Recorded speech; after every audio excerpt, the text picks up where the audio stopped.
Thiénaba TV à votre disposition pour la couverture de vos événements, pour la couverture médiatique des grands événements. Thiénaba TV avec vous avant, pendant et après. kon nam cey dugalee loxoom na ko jàppe ci mutuelle de santé bi ICP Ndione macha allah nee na bàjjeni gox yi ak relais yi kenn ku ci nekk dina la adhérer cotiser la kenn nit bu ko defee nga complété ñun nag dañoo bëgg ku mu adhérer cotiser la kenn nit nga complété 3 personnes ndax ñaari nit ñetti nit dañ koy bañ au minimum 4 personnes lañ bëgg mu nekk ci carnet bi bénéficiaire bi ak 3 adhérent bi ak 3 bénéficiaires muy 4 personnes donc ak carnet bi 15 000 francs année bi yëpp loolu tey jii boo xoolee benn xew rek da nga fay dem da nga fay génne kenn du xam nu muy mel corin yi man de gëmuma ne nit ñi dañ ne mënuñu ko ak ñu koo man dafa nekkagul seen bëgg-bëgg amaana mais man nan ko de ndax kenn ku ci feebar boo demee fii ci poste de santé bi ñu defal la perfusion gàtt-gàtt di nga fa ñàkk 20 000 pourtant 20 000 yooyee bu fekkoon adhéré nga cotiser mën naa gën a yomb booy dem bay génn ordonnance ba lay bindal mu nekk 10 000 francs nga dem jënde ko à 5 000 francs moitié bi ngay jënde 50%. man ni may sensibiliser jigéen ñi des fois ne leen seeni borom kër bu nu nanguwul mbaa ngi ñu ne yorewunu yéen jigéen ji jël leen engagement jëndal seen bopp carnet yéen a ngi toll ci ëmb ak wasin bu leen fàtte ne damay bàjjenu gox kon damaa bëgg jigéen ñépp di mën a suivre seen grossesse am doom di suivre seen doom da ca war lépp ñu def ko ma ne jigéen ñi da ngeen di adhéré bu ngeen adhéré seen carnet 1000 francs dugal ci seen 3 personnes ak yéen muy 4 personnes di 15 000 francs tey fi tey ngeen war a defi échographie dem seen borom kër bu ngeen ko laajee dina leen jox 10 000 francs 10 000 francs yam leen di jox bu ngeen demee 1600 ngeen di fay wecc ba denc leen ko fee à côté ñu bindal leen analyse muy 5000 francs ngeen won ko mu jox leen 5000 bu ngeen demee def analyse ba 1000 francs ngeen di fay ndax 80% mutuelle bee koy fay 20% ngeen di fay mais ñëw leen denc leen 4000 ya ñu bindal leen ordonnance muy 15000 francs ngeen won ko seen borom kër ba xam ne 15000 la mu jox leen 15000 bu ngeen demee jënd ko 7500 du ngeen denc 7500 yi gis nga desit yooyee bu ngeen ko calculer dina toll ci la ngeen fay mbaa mu ëpp la ngeen fay du ngeen ko téye de ndax du ngeen jaar ci kawam da ngeen di toog waxtaan ak moom ne ko gis nga li ma daan jox lii laa daan fay lii ak lii jëndoon naa carnet cotisé naa remboursé naa sama bopp li ci des a ngi nii léegi nag damaa bëgg mutuelle bi kenn dara ëpp ko njariñ ndax nii la mel bu beneen année ba bala ngaa wax moom moo lay jox cotisation nga cotiser donc jigéen ñi am nañ méthode bu nga xam ni war nañ koo mën a jaar ak seen borom kër ba mën a am seen carnet man di cotiser ndax góor ñi des fois sensibilisation yi ñuy dem ca quartier yi du leen fa fekk dañuy liggéeyi dañuy daw di wuti dañuy am di ko indi ci biir kër gi li ñuy indi ci biir kër gi yépp nag su ngeen bëggee bokk ci mutuelle yéen jigéen ñi di ngeen bokk jàppalante ak seeni borom kër ndax avec yi yéen a ngi joxe ndey dikk yi yéen a ngi joxe natt yi yéen a ngi joxe kon loolu man dama koy ñaan sama moroomi jigéen ñi ñu jàppale seeni borom kër organiser seeni borom kër te xam ne ku ci feebar ñooy sonn ñoom bu feebaree ñu sonn ndax borom kër ba bu sonnee ñu sonn seenu goro bu feebaree ñooy sonn ndax ñooy yóbbu hôpital doom ji bu feebaree ñooy sonn te coonab borom kër gi di ko góor gi coonab ku jigéen ki la kon lu leen wàññil ay dépense ca wàllu santé nañ ci jàppale seeni borom kër muy damay faral di wax ne adhéré mutuelle de santé cotisé mooy natt bu kenn bëggul a teggi waaye ku ko teggi xam ne am na njariñ nag ku ko teggi di nga xam ne ñu am na njariñ te ñaan yàlla nag bañ koy teggi di jàppalante dafa am jikko bu nu am nag mooy des fois dañuy cotiser une année deuxième année troisième année dara jotuñu da ngay découragé ne man kat cotiser naa 3 ans feebaruma mais yàllaa ngay xaar amaana 4e année boo feebaroon di nga ca ñàkk lu ëpp li nga cotiser 3 ans yëpp ndax tey fi tey ku bokk ci mutuelle adhéré 1000 francs cotiser 3500 poste de santé jëlal la 80% ci ordonnance yi nga dem pharmacie 50%. boo demee district sanitaire mu jëlal la 80%. pharmacie aussi 50% à Xombol ndax damay wax ne ordonnance su Thiénaba lañ koy jëndee ordonnance su Xombol lañ koy jëndee ci biir loolu bu fekkee feebar bi dafa jéggi Thiénaba jéggi Xombol nga war a dem Thiès da ngay ñëw ci Elimane mu defal la lettre de garantie soo demee war a fay 3000 francs ci buntu ba hôpital régional yaa ngi fay 600 francs ci biir 600 yooyu boo demee war a def scanner ma jël scanner bi nga xam ni bari na tey lii na nga war a fay 40 000 francs looy fay 8 000 francs bu fekkee da nga war a opérer acte bi bu dee 150 000 doo ci fay 100% lañ ko jël mais am na médicament yu nga xam ni dañ la koy bindal yaa koy jënd à 50%. mais acte bi rek dafa jaar lu ne kon ki bokk des années te mosula feebar tey bu demee opérer ci rek day am njariñ des fois nit day dem hôpital dañ koy orienté ne ko demal ci mutuelle de santé ba la jege mu ñëw gàtt xelam ak xamul lu muy wax dikk ne dama dem hôpital régional ñu orienté ma ne naa ñëw ci mutuelle bi ndax dama war a opérer. xam nga kooka dafa nekk ba soxla bëgg a soog a bokk boo bëggee naan dangay gas teen ba mën a am ndox bala ngay mar wante boo maree ba pare bëgg a gas teen yaakaar naa di nga sonn kon ñu ngi woo nit ñi bëgg ñu ñëw bokk ci mutuelle de santé. hospitalisation 7 jours à Thiès 7 jours 100%. 8e jour lan lay soog a facturer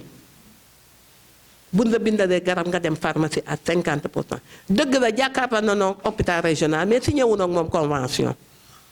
li tax mooy danoo bëgg a contrôler ordonnance yi ñuy am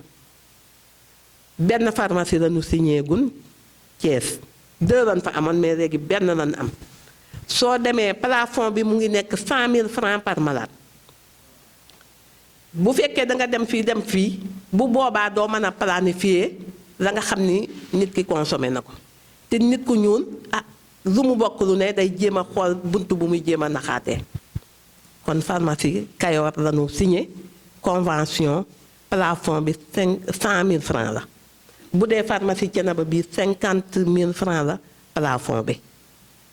kon loolu yaakaar naa ne am na njariñ lu am solo lu nga xam ni kenn ku ci jariñu war ngaa jege sa morom xëcc ko nu mu war a mën a duggee ci mutuelle de santé bi ku ci jariñu wul tamit te xam njariñ li ci biir yépp ndax ñu ngi ko bind ci ginnaaw carnet bi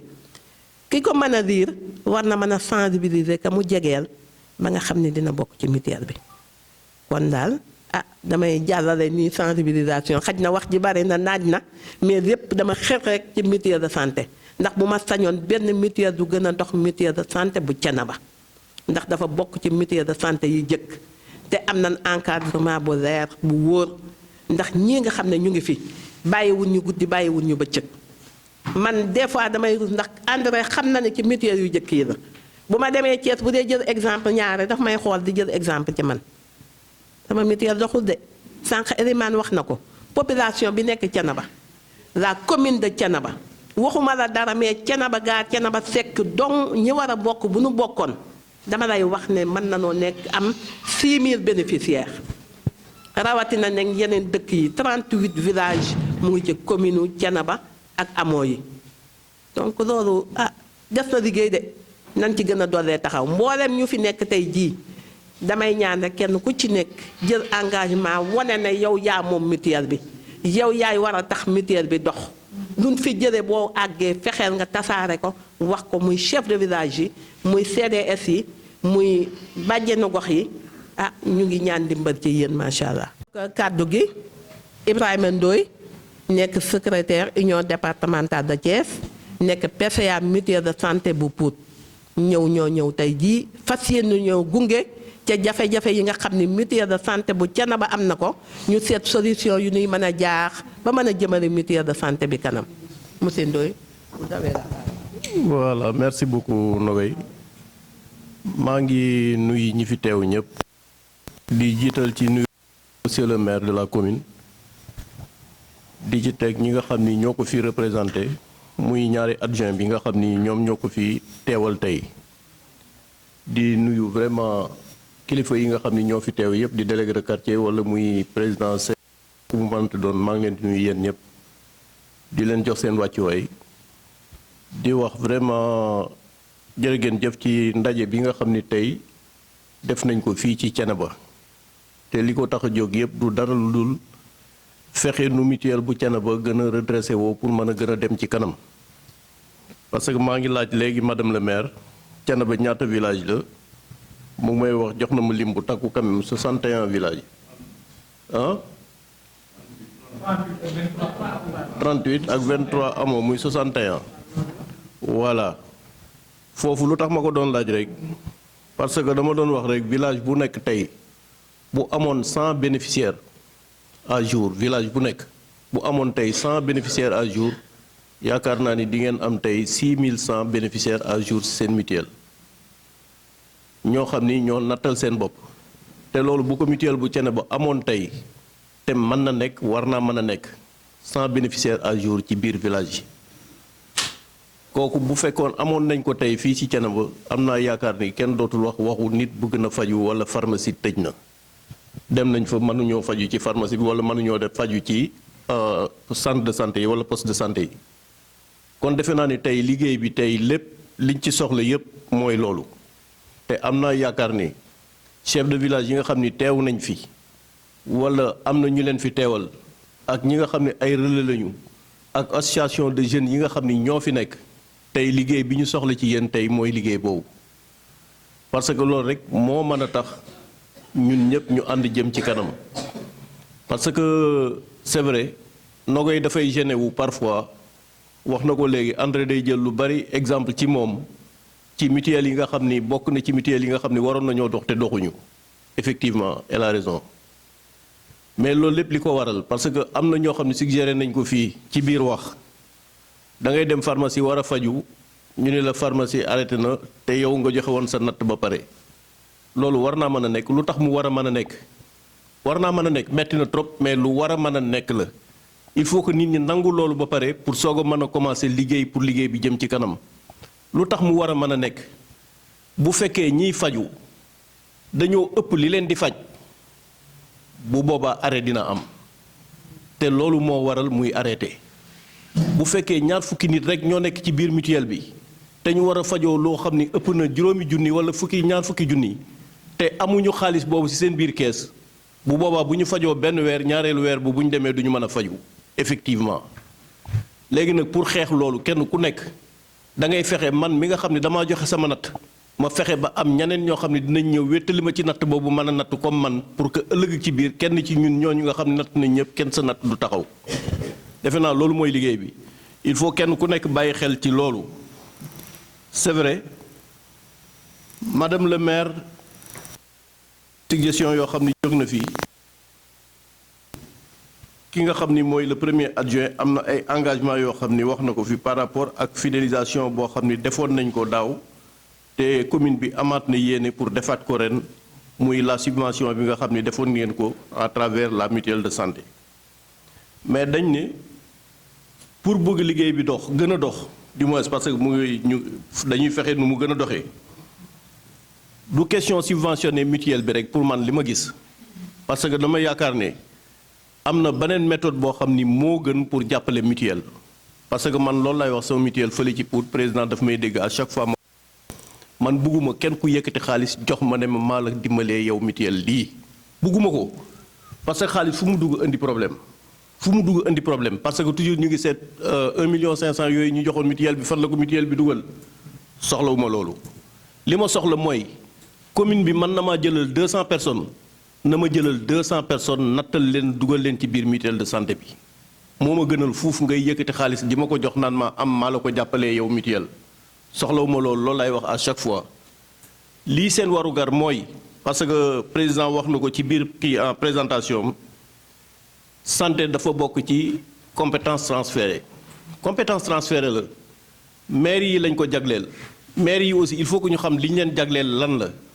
li ñu leen jagleel mooy li nga xam ni moom ngeen moom tey muy mutuelle de santé yi nga xam ne dafa nekk ci biir commune bi kii di Nogaye moomul mutuelle bi mais yéen maire yi yéen a moom mutuelle bi ñun ñi nga xam ne dañ fi nekk di ay acteurs di fexe nu mutuelle yi doxee ñun yéen la ñuy liggéeyal parce que tey mutuelle yi Thiénaba bu doxee dafay dugg ci comptabilité maire bi nga xam ni moo fi nekk tey ëllëg ci biir fu ñuy waxee mutuelle de santé dañ naan mutuelle de santé bu Thiénaba te bu boobaa tamit bilan bi bu koy def dafay dugg ci biir bilan moom parce que mutuelle ba dox na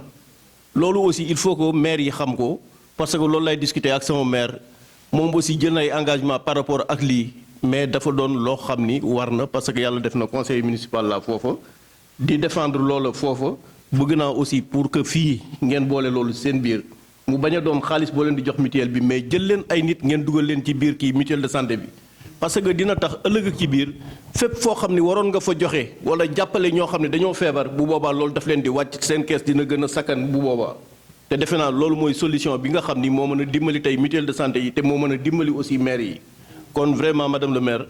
ñu ngi bëgg loolu pour que mu doon plaidoyer boo xam ni peut-être di nga ko porter auprès du maire gën ci waxtaan ak moom gën ko sensibiliser mu gën a xam porter mutuelle de santé bi lan la mutuelle de santé bi jariñ représenté ci biir commune bi moom moo ko moom war na à chaque fois bu toogee ba mu yàgg mu woo Nogay ne ko foo toll ak sa kii même bu fekkee comité bi installé guñ ko war na ko woo parce que moom moo ko moom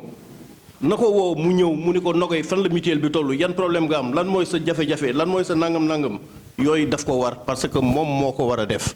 kon loolu ñu ngi la ci demander aussi pour que nga àggale plaidoyer bi foofu ci wetam mu xam ni mutuelle de santé bi moom lay liggéeyal te ku lay liggéeyal aussi war nga ko mën a saytu quand même ci li mu lay liggéeyal ba xam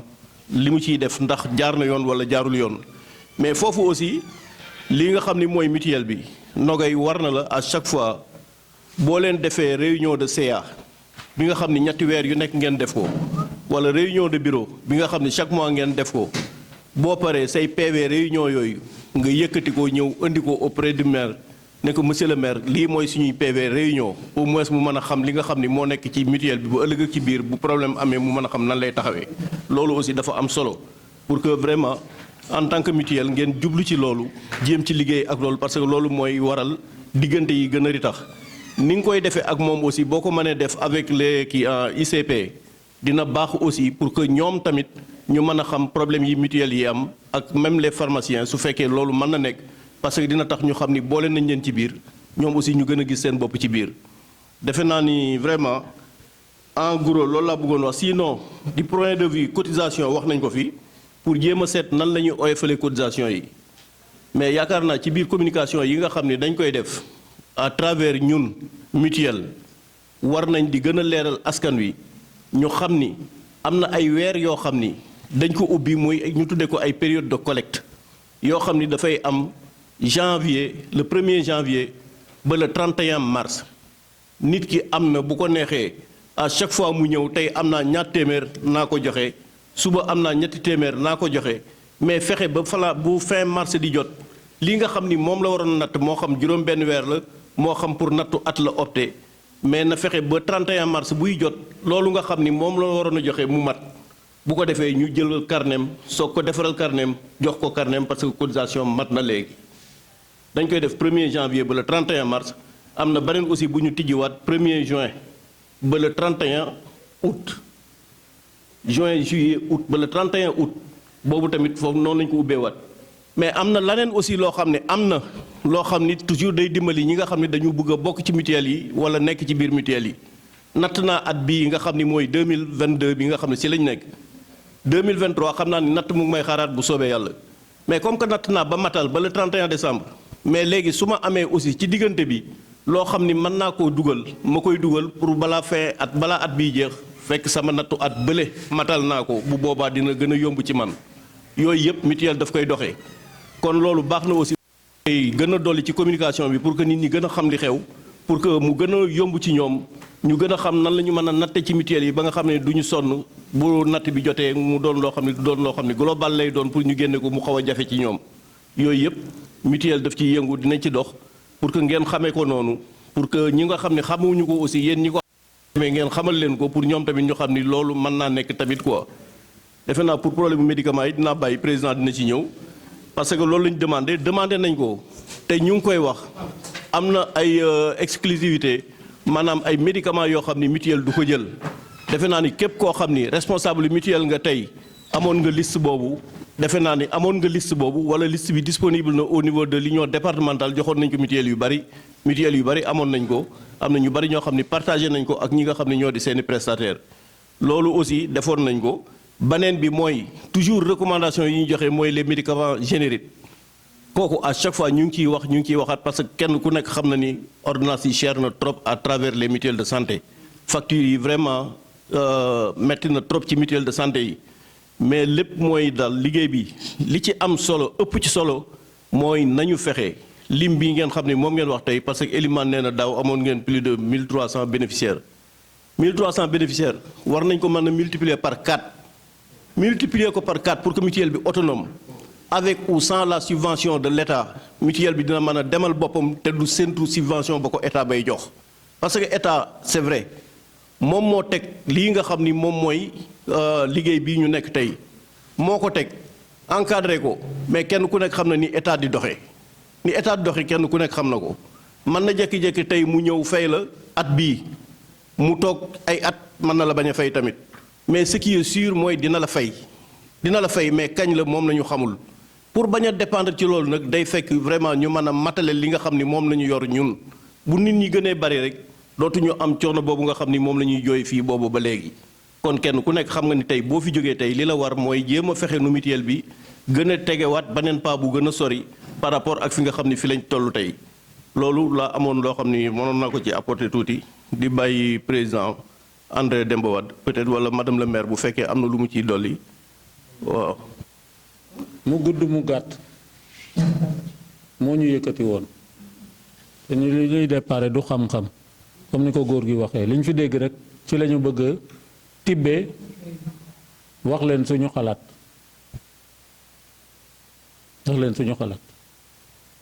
première bi may jël. mooy da ngeen yor camion bu ko dawale moteuru 504 ndax dina dem nga yor camion wagon camion ak kii ba yépp nga jël moteuru 504 nga def ko ca ndax dina dem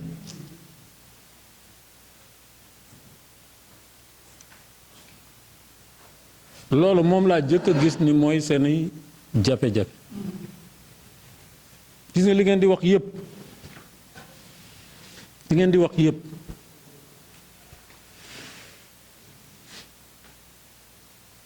ku ni naam ne fa waaye yéen nekku leen fa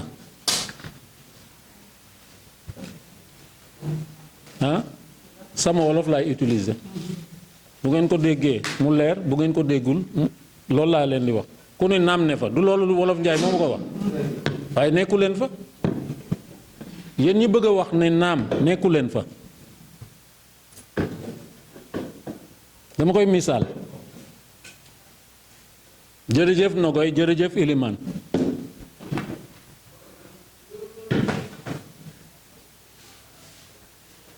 ñaar ñooñu laa dégg ñuy leen di sant de Nogoy ak Elimane moom laa tuddee moteuru 504 ngeen bëgg koo dawale camion ndax ñaari nit rek mën nañoo yor lu toll ni cene ba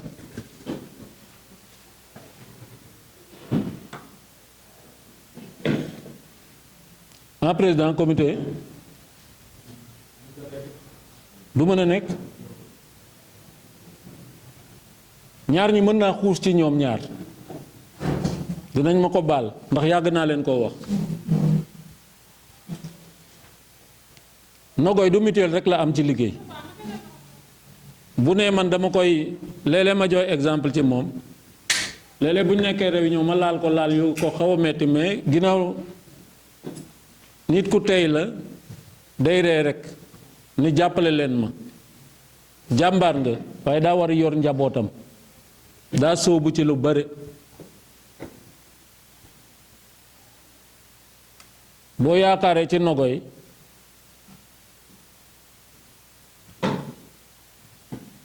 ngeen yaakaaree ci Nogoy rek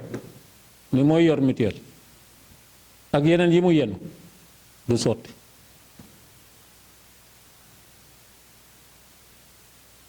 Elimane moo ko waroon jàppaleel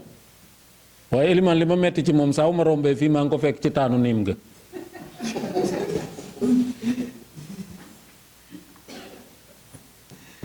wax naa ko Nogoy nee naa ko Elimane jàppaleel na la waaye jàppaleelu la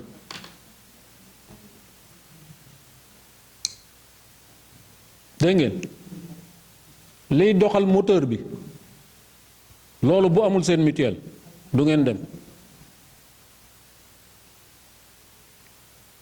Nogoy liy doxal moteur bi bu amul du dem yow rek dooyoo ci amoo jot ba sa temps bu ñu ko doon xaaj tey jii xëy na lu mu ëpp bëri 30% ngay consacré ci mutuelle bi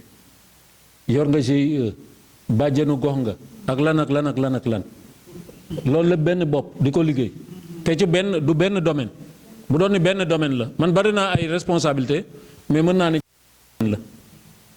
boo jógee laalaat mutuelle moo ma yëkkati nga ñëw Thiès département Thiès moo ma yëkkati région Thiès moo ma yëkkati nga dem union nationale moo ma yëkkati waaye nga laal fii temps ba il faut nga diviser ko ci yooyu yëpp ak li liggéey bi laaj moteur bi madame le maire moom la ñu war a defaraat mu tàkk mu dem amoon na ay question mais du ma fi nekk di ko poser relation ak prestataires yi ndax am na en dehors de fajal ma fay la ndax am na président est-ce que relation ak prestataires yi am na diggante mutuelle bi ak prestataires yi bu weesu fajal ma fay la. xam nga li ci gën a bëri mooy ay nouveau kii lañu quoi ñu door a fal suñu poste yi. waaw parce que dañuy def élection bu yàgg. ñu fi nekkoon xëy na ñoo gën a mën a déplacer ko mais jàpp naa ne loolu am na. loolu am na. jàpp naa parce que d'après li ñu ma wax ñi nga xamante ne ñoo fi nekkoon mooy équipe sortante li ñu wax maanaam am nañu relation convention am na diggante mutuelle bi ak prestataire yi du noonu na koy mais ndax prestataires yi ñu ngi jàpp ci mutuelle bi ak facture 800 000 yi ma dégg prestataires yi ñu ngi ci terrain bi ak ASC yi du dëgg ndax ASC yooyu ñu ngi koy utiliser pour mu jàppaleel mutuelle bi bu ma waxee ASC dama ni agent de santé communautaire moo xam bàjjanu gox relais ak yooyu yëpp ñu ngi ci biir ndax liggéey boobu def nañ ko entre ñoom ak prestataires yi mutuelle bi pour ñoom ñu jël disposition ne ñooñu dañuy jàpp ci mutuelle bi def ñuy jural financement ñun dañuy jàpp ci mutuelle bi est-ce que loolu am na ñaata poste de santé ñoo fi am 4 loolu foog ñu établir ko ngeen mobiliser seeni personnel pour ñoom ñu jàpp ci mutuelle bi sensibilisation recouvrement de cotisation xam nga ki war a jóge dëkkam Ceneba kii Bangaaj pour ñëw verser ci cotisation fii mutuelle u Ceneba jaralu ko dañu waxante dëgg rek du ko jaral même dëkk bi gën a jege pour ma dem cotiser ji rek pour samay waa kër ma war a jox tolloo ñu ci culture boobu tolluwuñu foofu fokk ngeen am taxawaay ci biir dëkk yi am ñu fa taxaw toogal leen fa foofu laa ne ku ne naam na fa nekk ñi nga soxla ñu ngi ci biir dëkk yi jegewuloo leen lu dul yem ci sensibilisation jaar ak sa oto say relais nga dem sensibiliser leen boo paree nga dem y a un problème de suivi fokk chef de village yi ngeen am taxawaay am ay ndaw yu ngeen tànn ci biir dëkk yi ni leen yéen lañu tànn waa dëkk bi yéen lañu tànn pour ngeen nekkal fi mutuelle bi nekkal dëkk ba ca mutuelle ba mais nekkal mutuelle bi ci biir dëkk bi loolu fokk chef de village yi def ko ñaar yi nag nañ ko combiner bu dee relais ba ca dëkk ba la jóge te mu doy waa dëkk ba ñu fal ko ni yow yaay suñu délégué il faut ngeen am délégué ci dëkk yi madame le maire fokk ñu am ay délégué ci biir dëkk yi 61 villages yi fokk ñu am ay délégué seen responsabilité mooy waxtaan ak nit ñi di leen yee ci mutuelle bi recouvrement cotisation ak versement ñaar yi la ñuy boole ak poste de santé yi taxawaay boobu bu ñu ko amul jarul ñuy espérer dara dinañu fi discours déwén tey la le 23 mars déwén bu ñu fi ñëwee li ñu amoon sa ren duñ ko am déwén non évidence la loolu boo fa nekkul di sensibiliser nit ñi taxawu leen ni sensibiliser naa jënd nañu carte kan moo leen di topp pour ñoom ñu cotiser du dem. Il faut loolu am délégué dans les 61 villages yi ngeen wax il faut mu am et ñu organiser leen autour des postes de santé pour mu oyof am ay comité autour des postes de santé village yi bi benn poste de santé polarisé ñuy réunion foofu au lieu ñu leen di andi cene ba tout le temps ñu leen di réunion loo seen poste de santé délégué de village benn ñaar ba ñoo xam après ñuy rencontrer autour du poste de santé am ko jiite di liggéey et au niveau communal ñu am équipe buy coordonner loolu muy bureau wu mutuelle bi CNCA mën nañu jóge ci comité yooyu nekk ci poste santé yi mën nañ ko faa jële moom ñoom ñu am ay représentants ñu ñëw nekk CA bi CA mutuelle bi mais mënatu leen tànn Thiénaba gi 11 quartiers yi ngeen wax quartier bu nekk war na am 12 quartiers yi war na am bu nekk Thiénaba kii war na am bu ca nekk benn délégué kenn nit mënul wër dëkk bi il faut quartier bu nekk am ay délégué ñuy recouvrer cotisation di sensibiliser nit ñi mais ñu joxe seen bopp pour loolu yaakaar naa ni buñ ko amee camion bi ñu bëgg a diri dina dem xaw ma lu ngeen ci xalaat loolu buñ ko réglé wul pour man dañ fiy continuer di nekk alors kan mooy secrétaire général mutuel lu tax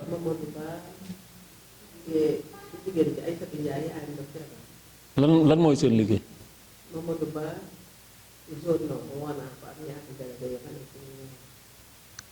pour man au-delà de Nogoy pour madame la trésorière il me semble il faut quelqu'un qui coordonne de la mutuelle ku coordonné secrétaire général nit ku disponible planification activités yi suivi des activités di soññi nit ñi ñu ngi liggéey walla déet pour oyofal li na koy di liggéey ça devait être le rôle de man mais boobu ba tey gisuma ko mu assumer ko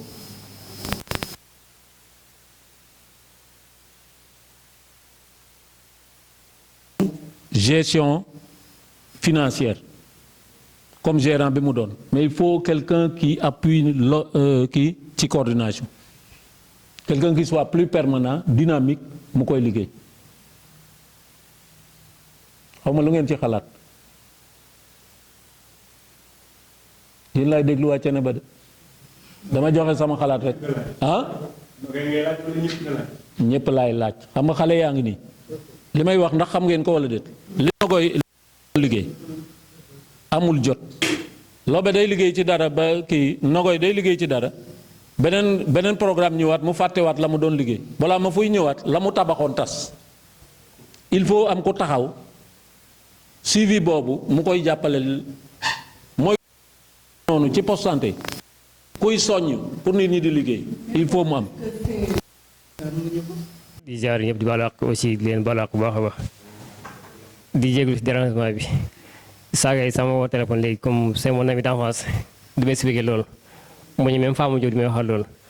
donc en tant que jeune moom je pense que même bu ñu woo même nag sax bu mu woowee ni ma taal bu ngi jàppale ma dinaa ñëw jàppale ko si moo xam kon je pense que aussi fekk su ma xamal li dama doy damay toog sama kër ni ko même moment na ngay sax su ma woowee ni ma kaay jàppale ma dem jàppale ko parce que sama yaay laa ko jàpp parce que sama yaay ñooy ànd kon donc moom vraiment woo gis mbet ni ma taal kaay liggéey ma liggéey ko sans autant mu se remercier parce que nit moom booy liggéey da ngay liggéey pour sa dëkk day nekk loo xam ne étant jeune da nga war a joxe sa participation si dans le développement de la commune pourquoi pas dans le pays kon donc damay remercier au passage maire Nogaye Sow ak ñi ma permettre aussi loolu parce que jeunes yi dëkk yi man maa fi nekk jeune la fekk def soit si man aussi nekk loo xam ne responsabilité bu dis la si man kon donc loolu dañuy ñaan yàlla tam yaakaar bi ñu am si man aussi yàlla bu mu tas lépp lu ma mën sama disponibilité dinaa ko jox lépp lu ma mën sama xam aussi su ma soxlaa di ma liggéey ba ma mën ko à mon niveau je le ferai incha allah kon donc maa ngi jaajëfal ñëpp di leen baal wax aussi di leen baal. loolu dina ñëw spécialement pour ñun ñu dajeek bureau bi ak yéen ñëpp gën a expliquer yëpp yi liñ ciy xaar objectif yi ak responsabilité yi donc du yéen a ngi continuer di fonctionner voilà donc ça c'est important luy fonctionner loo mutuelle bi ak kii comme ni may wax aussi Elimane yow Matar avenir bi seen avenir la ngeen jële ko noonu te liggéey pour lu koy mënal sottil chef de village yi jàpp ci jeunesse bi jàpp ci soxna yi jàpp ci surtout présence aux réunions ñuy organiser ay réunions di rembourser nit ñi maire Nogoy li la dese mooy animer toujours bureau bi ak CA bi nañ dox ak comité de surveillance bi ndax ñu ngi def contrôle wala déet. ñu ngi def contrôle. yéen a ngi def contrôle. voilà pour soxlaa ñu yokk seen xam-xam ñu yokk ko aussi pour yéen ngeen mën a gën a impliqué wu ah. donc dégg ngeen relation avec les prestataires atelier yooyu ngeen programmé ko wax ñu nombre de personnes comme ni ñu wax ñi ciy ñëw par kii jox ñu délai date yi ngeen di kii nu mu gën a gaawee aussi bu yéexee ci yéen la ah. je pense que madame le maire madame le maire lii la ñu amoon pour ñu jàpp comme étant synthèse u waxtaan wi ñu waxtaan ma fàttali ko comité bi ñu wax maire taxawal ko mu taxawal ko ñaareel bi adhésion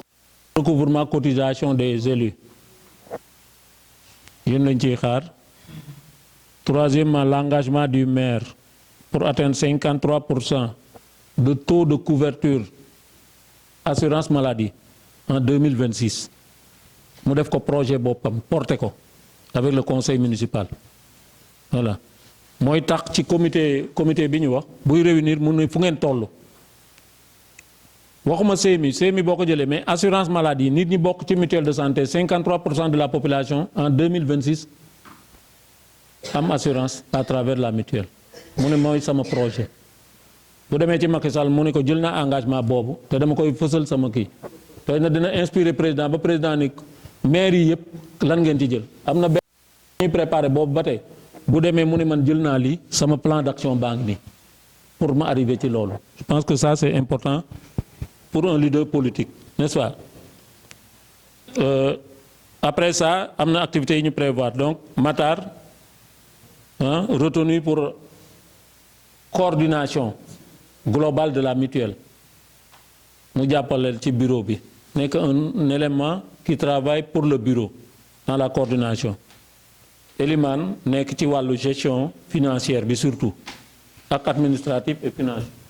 n'est-ce pas li mu doon liggéey mu liggéey ko mais qu'il y ait quelqu'un qui coordonne qui anime le système donc ñu war a am ñeenti ateliers yi chef de village relais yi bu ñu ci jógee dinañu xam avec l'idée d'implantation de la mutuelle de représentants de la mutuelle dans tous les villages n'est-ce pas jigéen ñi yow yaa ko yor n'est-ce pas bon on va suivre de très près présidente yi après bu ñu ci jàllee ñu ne bureau yi GPF yi après ñu continuer ci membres yi waaw non des représentants waaw Thiénaba wuyu ma Thiénaba dafay organiser vous spécialement avec ses 11 délégués 12 délégués voilà n'est-ce pas dañuy organiser wu autour du poste de santé de Thiénaba ak yeneen village yi mu polarisé ñoom dañuy ñëw leer na polarisé léegi lépp ça se passe autour des postes de santé ça se passe autour des postes de santé waxuñu ne infirmier bi mooy kii mais nañu utiliser poste de santé bi pour regrouper délégués yi ak yooyu n'est-ce pas donc yéen chef de village yi ñu ngi xaar seen carte yi ak seen i njaboot voilà ñoom ñëpp ñu adhéré dugal seen njaboot natt defe naa loolu lañ fi tënk de wala déet ah donc atelier yi bu ñu amee programme bi yow lañu responsabilité pour coordonner ko n'est-ce pas en lien avec Matar donc ñeenti poste santé yi ñu planifié déjà Elimane ak président ngeen planifié déjà seen activité kañ lañ koy amal y a un atelier qu'on prévoit avec la jeunesse aussi échange avec la jeunesse. kon tey bu nu gëstoo gis la rek dañuy bëgg dañuy kontaan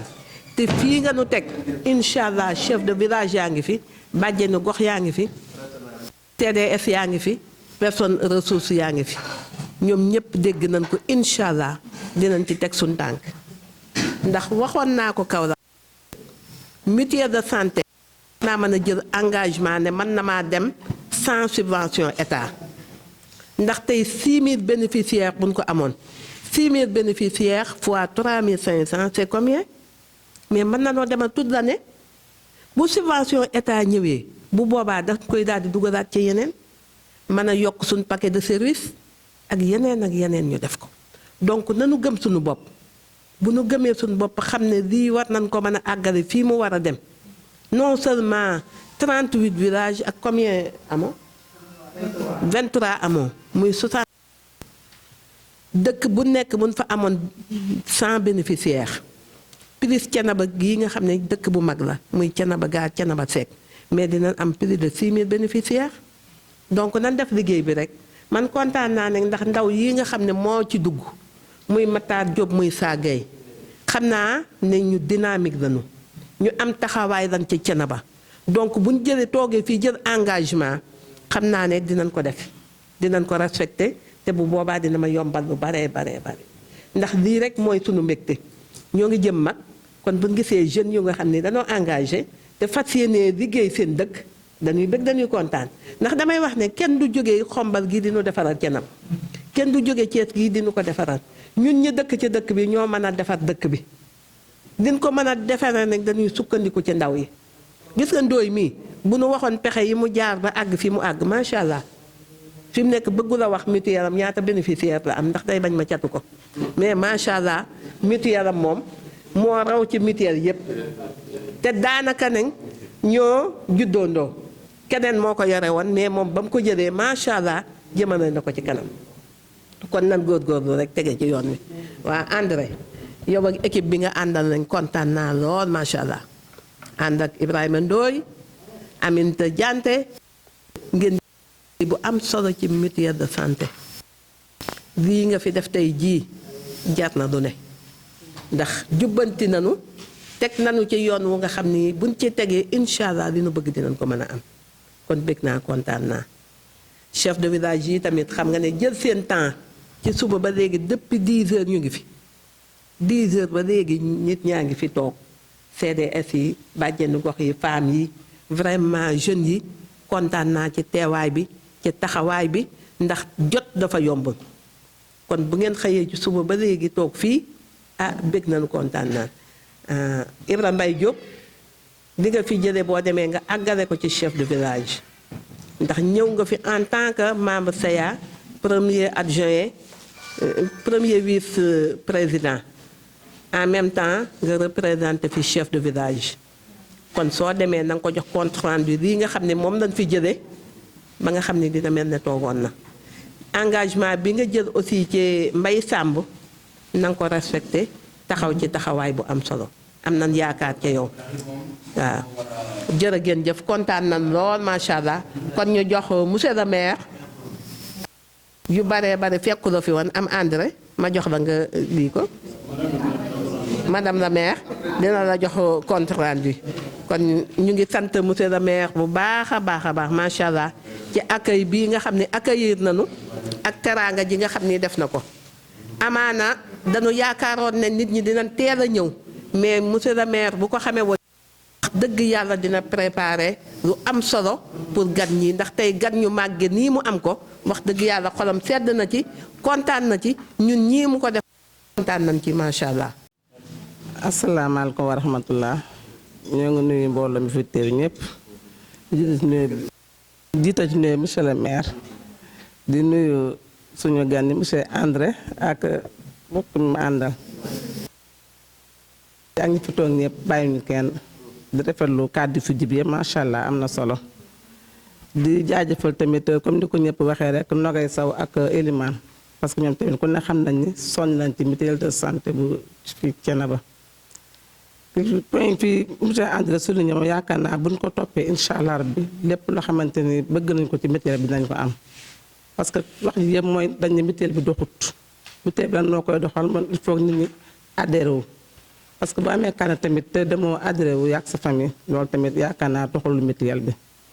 man Nogay Sow dama koy doole jaajëfal ci beneen côté parce que man dafa maa foqati comme ni ma ko waxee wax na ko fii ci biir waxam dafa ñëw ni ma force da ngay adhéré tey ji yàlla xam ne ma Elimane doog a defal sama lii kon boog bu ñëpp defee ne man ak jigéen ñi ñëpp ñu def noonu dem adhéré wu fee ci mutuelle de santé bi parce que nag ku ne xam ne ne santé moom moo jiitu lépp parce que loo mënte am te amoo wér-gu-yaram amoo dara kon boog mooy dool leen ñaax sama mbokku jigéen ñi ñoom ñëpp rek ñu dem adhéré wu chef de village tamit comme ni ñu ko waxee rek yéen tamit kenn ku ne boo demee ci sa village ngeen woo leen gën leen a sensibiliser ñoom ñëpp ñëw adhéré wu ci mutuelle de santé yi beneen point bi tamit waxaat tamit nee na le maire tamit na jël engagement fexe ba 53% de la population bi ñoom ñëpp ñu jël leen engagement ñu adhéré leen ci mutuelle de santé incha allah rabbi loolu yëpp dañ ko jotali de même que conseil yi ngeen wax tamit dañ fexe le tout ñoom ñëpp ñu adhéré leen ci mutuelle de santé ak seen famille soob yaakaar naa loolu dinañ ci dox yaakaar naa daal point yooyu buñ ci toppee moom ñun ñëpp rek incha allah mutuelle bi ni ngeen ko bëggee dina dox bu defee santé bi gën a di place. C'est bon. xam naa dañuy remercier ñëpp rek di leen gërëm ci seen teewaay di wax ni aussi lii dafa doon loo xamante ni lu am solo la te incha allah rabbi bu fekkee ñëpp jàpp nañ ci comme ni ñu ko waxee rek yàlla mën na def ba ñu mën a seqaliwaat mutuelle bi. léegi maa ngi dégg Nogay di wax ni suñu amoon 6000 bénéficiaires kon yàlla mën nañoo dimbali suñu mutuelle jëm kanam. bon bi ma jëlee 6000 yooyu ma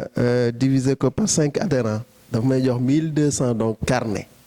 yoo xamante ni bu ne dina am 5 membres te xaw ma fi ne ñaata ngeen toll ci carnet mais je crois que ni suñu objectif loolu la war a doon ñu war a am 1200 donc ñoo xam ne am nañu carnet bu nekk am 5 membres donc je crois bu ñu ko répartiree noonu seet dëkk bu nekk objectif bi ñaata lañ fa mën a am ba atteindre lii. je crois bu ngeen travailler ci loolu yàlla mën nañu dimbali ñu dem ba nga xamante ni lii dinañ ko atteindre te du ñu am benn problème incha allah waaw liggéey la nag boo xam ne ci suuf ngeen koy def rek seet nu ngeen ko kiyee nga xool dëkk yi nga xam moo gën a màgg ñu seet ñaata bénéficiaire lañ fa mën a am dëkk yu ndaw yi ñu xool ñaata ainsi de suite répartir ko noonu def ko objectif te je crois que bu ñu ko defee yàlla mën nañu dimbali ñu atteindre loolu donc ñu ngi gërëmaat ñëpp di sant ñëpp incha allah di ñaan yàlla yal nañu yàlla jàppale bu baax a baax merci.